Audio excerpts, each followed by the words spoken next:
Well, hey there, fight fans. It's turkey time here again in the United States, and as a tradition, folks get together with their families, have awkward conversations with their uncle about their life choices. I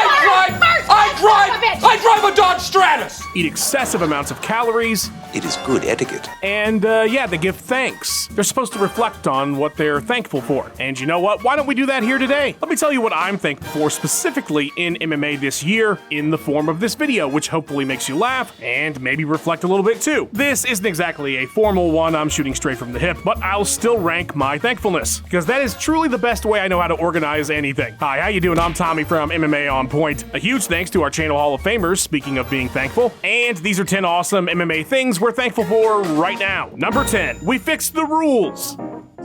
They fixed it. I mean, not all of them, but after decades of fear that brick-busting weekend martial arts enthusiasts the world over were going to burst their opponent's noggin like Gallagher by throwing 12 to 6 elbows, the ABC has lifted the ban. And now the only thing you need to worry about is landing them to the back of the head.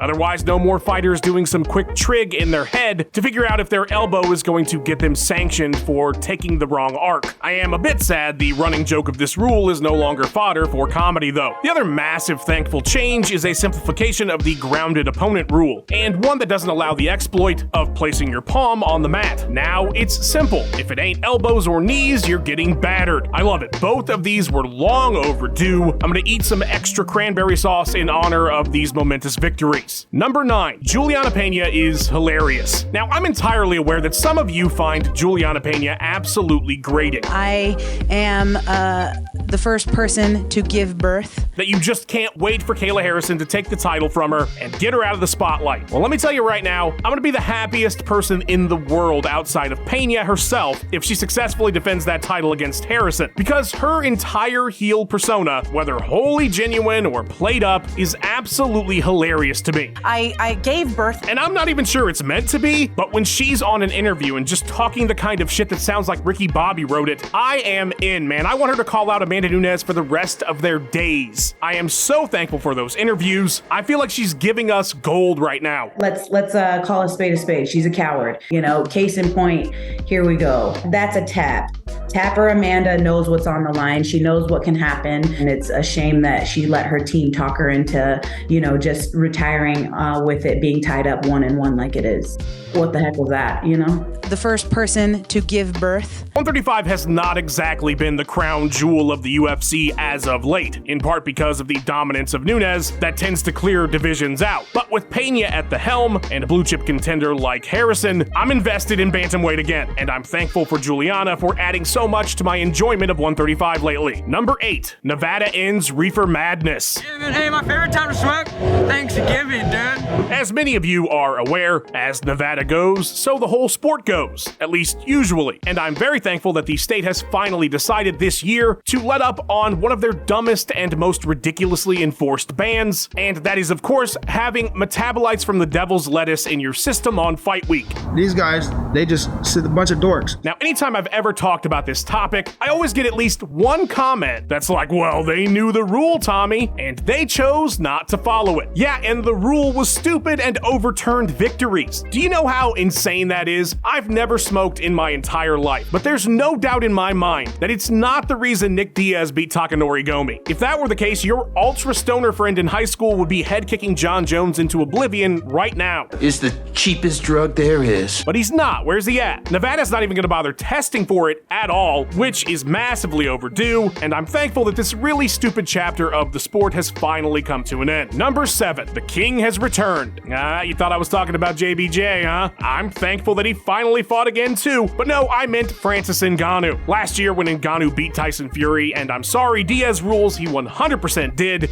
That's a rule. I thought, oh man, like that is it. This dude is never stepping into a cage again. I was happy for him though, of course. And then this year he fought Anthony Joshua and did not fare anywhere near as well, but it was cool as hell that he got another massive boxing payday. There was a lot of speculation about what he would even do after that. I was thinking he might just retire. I mean, those 2 paydays were enough to be pretty comfortable. And what was left in MMA outside of the UFC? Well, Renan Problema was left. The giant Brazilian he headlined PFL's biggest ever event with, and the Predator absolutely delivered. He's in big trouble, and he's down, and he is vintage Ngannou. It was just awesome to see the dude back. MMA is better with fighters like Francis in it, and his absence from the sport for 2 years made me thankful we're gonna get to see him kick some ass again. I wish it was against John Jones or Tom Aspinall, but I'm grateful all the same to see the big man back. Number 6, good guy Tom Aspinall. Look, if you want to be an MMA fan, you can't be making fighters your heroes. I am a gangster from America. Are you sure you want to play that game with me? There's some Micah Bell level shadiness in this sport, and any fan that's been around for long enough will tell you that they've just sort of worked it out in their heads for the most part. Separate the art from the artist kind of thing. And while I'm being a bit dramatic, I know, it's still refreshing as hell to have a guy like Tom Aspinall on the scene. Doesn't seem to have a mean bone in his body besides his shins and knuckles. I mean, the call out of John Jones after he defended his interim title, it was like your neighbor stopping by to politely ask you if you could park just a bit further up so they can back out easier in the mornings.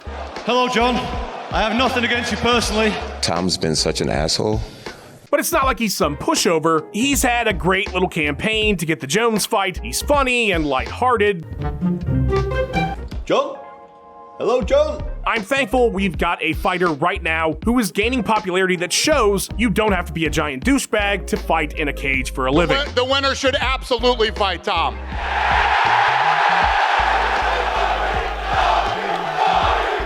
Number 5, the Sphere card was bonkers. I love everything about what the Sphere card was, even if the fighting itself turned out to be a big ol' meh. It was massively overexpensive, it was beyond excessive in its presentation. The theme, which was perfectly fitting for the holiday and I thought handled very well, was also one of the most random things ever in terms of the UFC deciding to spend $20 million celebrating it, which I loved though. The ticket prices should have literally been a crime, but that's not what I'm thankful for, obviously. I'm thankful that something on this scale was even attempted in mixed martial arts. It was just ridiculous beyond all expectations, and it makes me want the UFC to experiment more with presentation. I know Dana said they're never gonna do it again, but like most things, I don't believe him. Even if they don't though, I'm thankful they did because it was, well, 1, very fun to watch, and 2, I'm hoping the success of the spectacle aspect of it fuels more bonkers ass ideas on how to present two people punching each other in an octagon. UFC on a cruise ship, UFC celebrating the 85 Bears in Chicago. The Bears. The Bears. I mean, go nuts, man. I just gave you 2 golden ones. Number 4, Ilia Topuria might be great. I know it's a pretty bold statement, right? I mean, what has the guy done besides knock out the 2 best featherweights of all time that are still at the top of their game in back-to-back championship bouts? Big damn deal. Of course, I kid and I joke, but Topuria is the most exciting guy, other than another guy we'll talk about, to come around in a long time. And maybe it's jumping the gun, but for me, I feel like we might be witnessing something that's generational here, not just a notable title holder. There's just something about the way he's won and the fact that he's so well-rounded that makes me think we're in for a lot more special moments from this dude. I was not sold at first. I thought he was a bit douchey, honestly. This is prior to winning the title. Shut the fuck up. But he's already won me over. It's cool that he seems very popular in Spain, cough, and Georgia. Yikes. I always enjoy a ravenous countrywide fandom, and I think it would be cool to watch him fight there. But yeah, in the meantime, you got someone who feels like they could be an all-time great, delivering jaw-dropping moments on the regular. I am very thankful. Number 3, the Lee class getting paid. When that UFC antitrust suit started all the way back in 2014, I was but a silly cartoon who said bad words. What's up, fight freaks?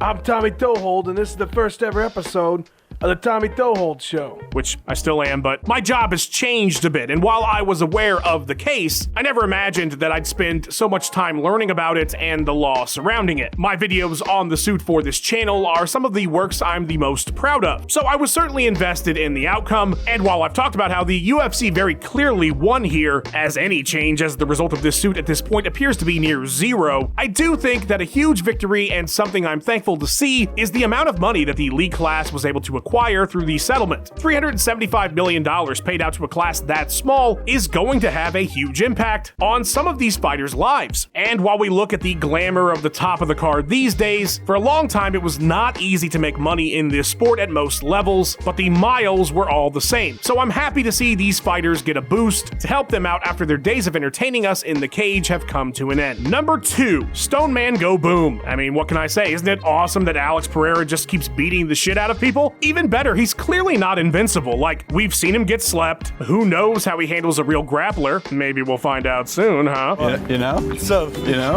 Yeah, you know? Yeah, what are you doing? But somehow this kickboxing super shredder has largely avoided bringing the doc down on himself and just keeps pumping out highlight reels at a frequency that is pretty insane for a person at the top of the sport. Ali P's 2-year run as a main eventer is legitimately Chuck Liddell levels of exciting, where when you hear he's on a card, you make damn sure you don't have any other plans. Your cousin you never talk to texts to ask if they should bet on a first round stop. Poatan is without question the pound for pound entertainment king of the sport right now. And if 2025 is anything like 2024, we're going to be sitting around the table stuffing turkey legs in our mouth and being thankful for him again this time next year. And finally, number 1, the best finish ever. If the UFC doesn't induct Holloway versus Gaethje into the Hall of Fame this next time they announce new members, what's even the point of having a Hall of Fame? Just shut the whole thing down. Also, make a literal hall, UFC. I want a building. The title of this entry stands true in my mind. It is the greatest finishing sequence ever. Have I watched that moment more times than I've heard the happy birthday song in my life? You bet your ass I have. And here's the thing, I know it's only a few months old, but it still just never gets old, no matter how many times you replay it. Now sure, maybe you're not jumping over the couch every single time anymore, but I bet you're still saying that's fucking awesome, probably out loud while you sit on a train full of people heading home from work.